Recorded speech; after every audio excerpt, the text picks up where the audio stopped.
מה שנגיע למעשה, עכשיו, אחרי תשעה באב.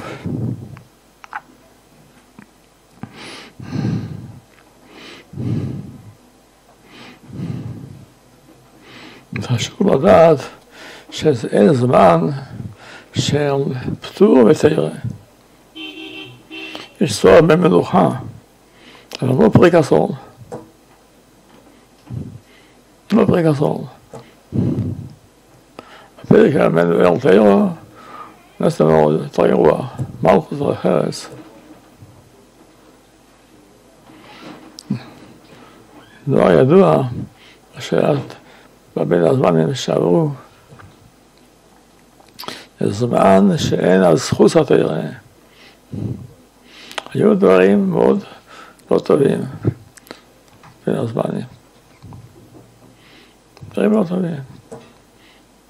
פרק אסון. כאילו שאין חיוב של תרא. יש צורך במנוחה.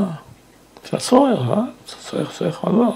מי שזקוק למנוחה, כל אחד לפי מה שצריך. סתם פרק אסון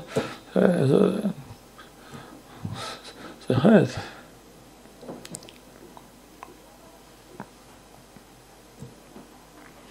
זה נוגע גם לבחורים, טיולים, דבר מסוכן, היו אסונות. מה הסיבה? זה הטבע, זה לא בדרך הטבע. אין פרק אסון תרא. אין לפריס, הרבה לשון תרא. כל יום יש בהסכמים, יש בחרב. אין להם לפריס, הרבה לשון תרא.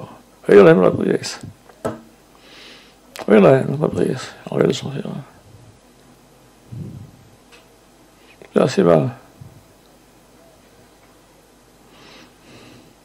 גם בא למשפחה, גם כן. נוסעים ביחד, לנוח, הכל בלי פרק אסון. ברצינות, בלי פרק אסון. היו אסונות, לא אצלנו.